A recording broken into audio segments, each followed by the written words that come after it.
Welcome everyone, welcome back to a new Clash Royale video, and in today's video, I'm going to be giving you guys tips on Pekka Bridge Spam inside of Clash Royale. So, Pekka Bridge Spam has been, it's always been a good deck. It's usually always in meta, and to be honest, it's not used much. So I've actually been using a few other decks that I've made, but I'm going to give you guys some tips on Pekka Bridge Spam because I've been playing with it for more than a month now. I've gotten so much better with it. So yeah, let's start. First thing I would recommend switching to Poison Fireball like immediately. The thing is, it does take damage over time. Only thing it's useful for is the Night Witch and the Witch, and that's it. So, and also I guess take down towers, but if you just fireball, I guess. But like the point is, the fireball is better than defense, and it still has good support too. Especially when you face against your main enemy, the balloon. It's so much easier, and a little bit with log bait. Because log bait. And no, do not switch to arrows or anything. Keep Zap. Okay, Zap is perfect in this deck. And yeah, everything else should stay the same. Now let's get into an actual game. Let me show you what you guys should be doing. At the start of the game, you never want to get too aggressive. So don't use your Pekka unless needed. So I like to start off with a bandit in the back. If I don't have bandit, then I'll go Royal Ghost in this corner. And if I cannot do that, then my last resort will be Battle Ram. But sometimes I decide not to because Battle Ram can be really useful on defense too, which is also, I don't want to talk about and it's fireball, but it's all good. We're alive. And that's exactly why that's exactly why. So, he's one of those kids who just can't take damage. I mean, I try to do the same thing with the wizard. I think the wizard is broken. Bro, this guy is like forbidden. This guy eats.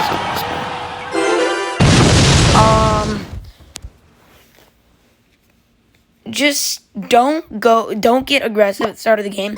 Saving your Pekka is best until double elixir. I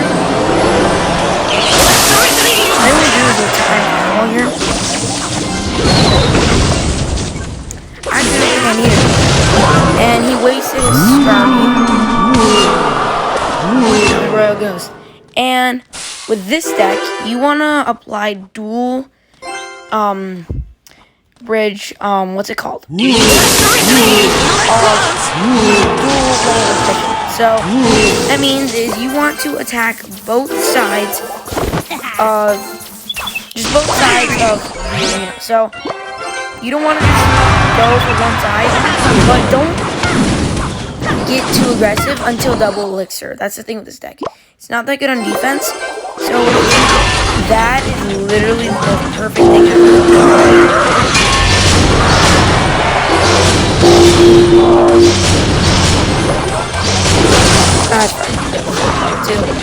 Yep, I should have done that. With this deck, it's easy to make mistakes, so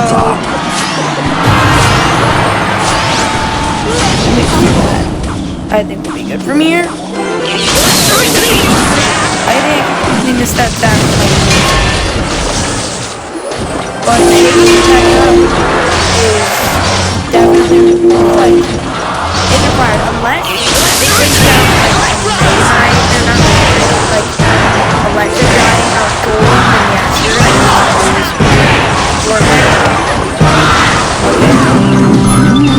this is why people land direction is really hard. Right here, you're gonna have to overcommit on defense, and the Royal Ghost is gonna get hit. Showtime! Which is always gonna be useful.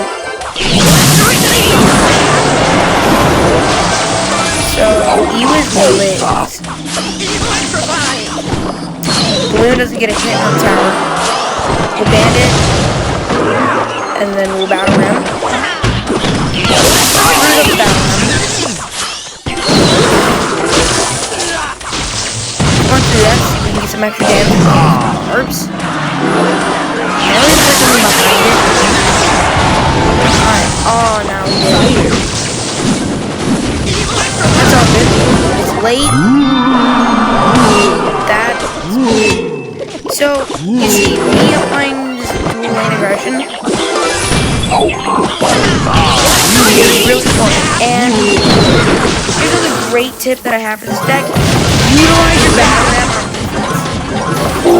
It's so bad. Overuse your battle ram on defense, and honestly, it's one of the most decisions that you could make when you're playing this deck, because the battle ram has so many movements that you're going to need to use against this. And another really important thing you should do, always try and keep the last card alive, but this is only in certain decks, or in specific decks.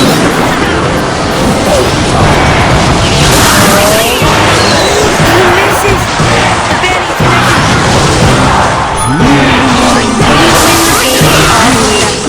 That was insanely lucky. So,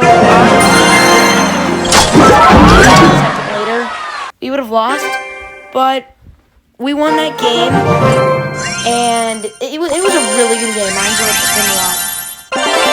So, when I was talking about the Magic Archer. Magic Archer you want to always keep alive, but that's only for specific decks. Sometimes the Magic Archer can't really get that much value when it comes to certain decks, so keeping him alive is just overcommitment and won't get you anywhere.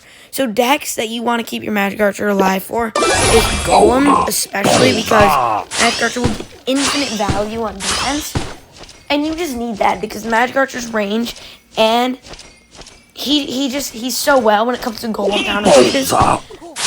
And I would also try and keep him alive for any balloon or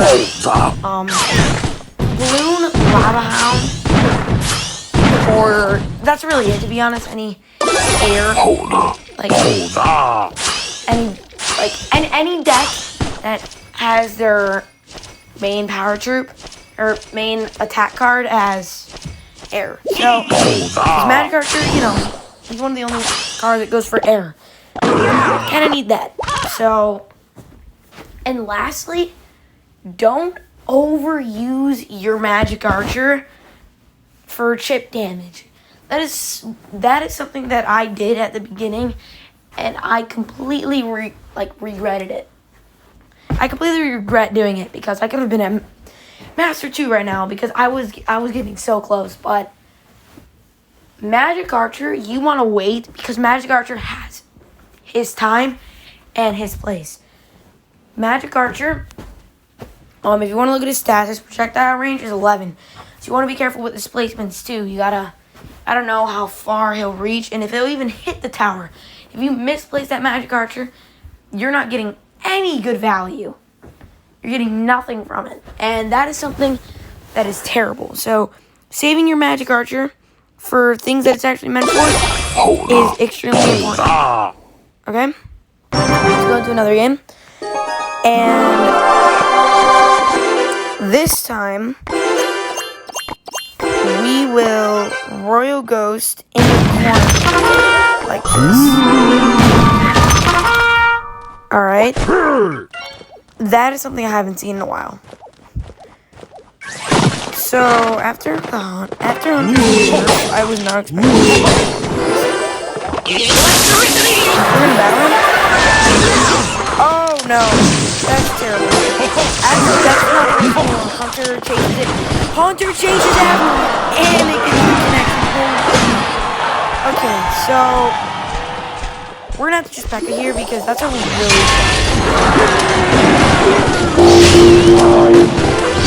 and I would, and also don't overplay the pushes unless you actually have enough elixir.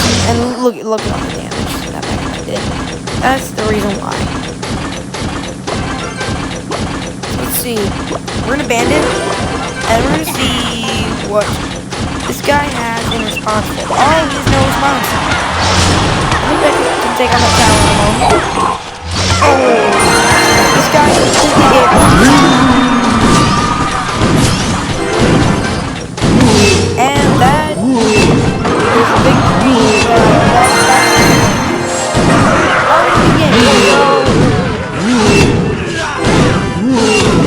Oh my goodness, man.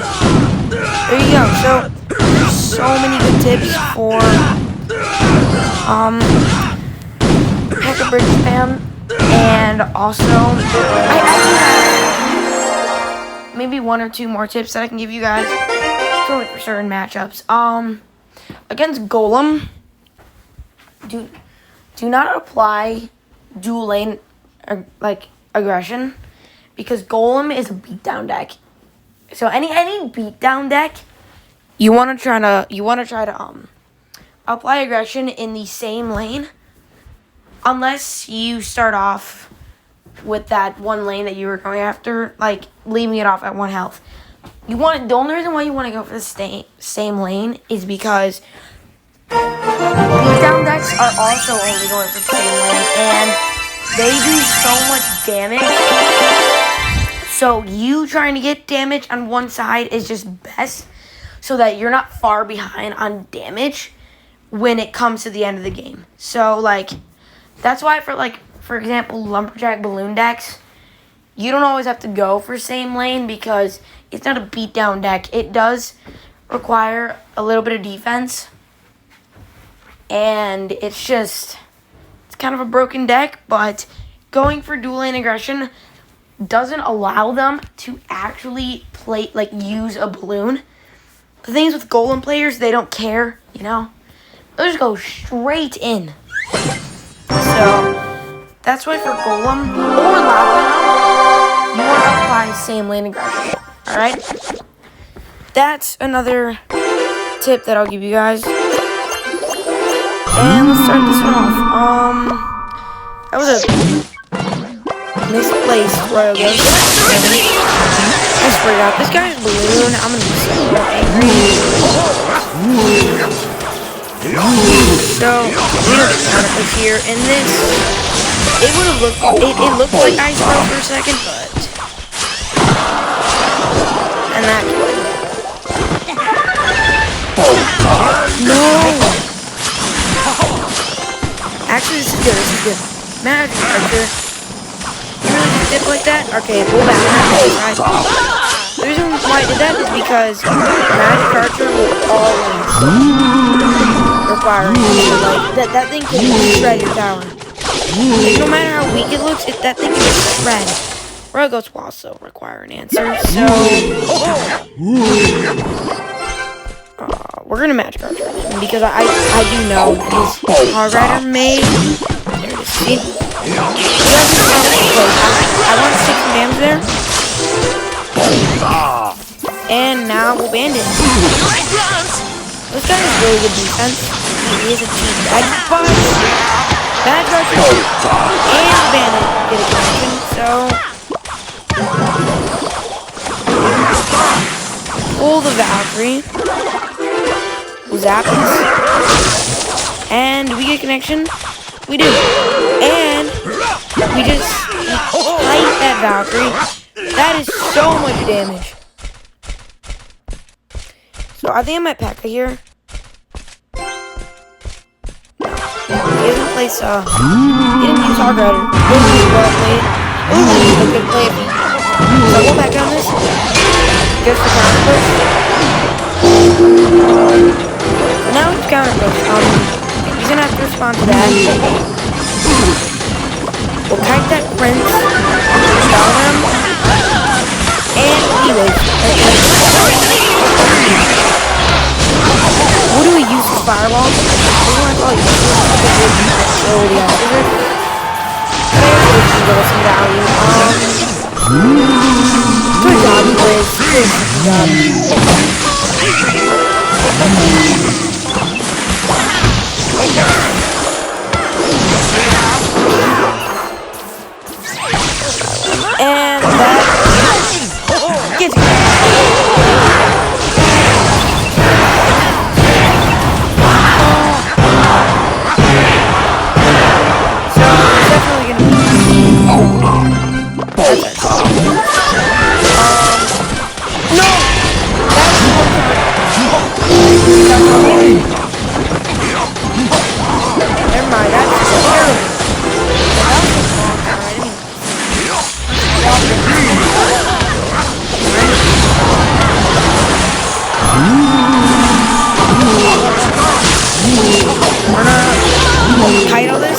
guys.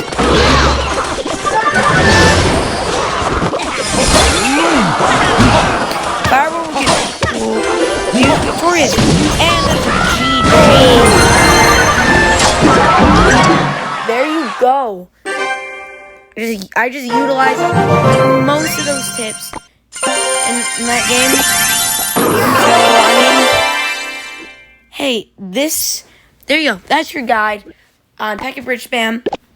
You guys can still use poison, but Fireball is just so much better on defense, in my opinion. And it's a good support spell.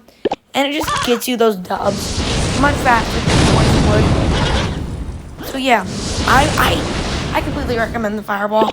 And yeah, there you guys go. If you guys do want, you guys can replace the Magic Crusher with the Mother Witch. It does allow for the hogs, which can be really helpful. But I'm sticking with Magic Crusher. But yeah, there you go. That is your Pekka Bridge Spam guide. If you guys want, I can give you guys a guide on other decks. Just comment the decks you guys want me to give you guides on down below. I'm not familiar with some of the decks, but I will say I'm familiar with a lot. So, yeah. See you guys in the next one. Later.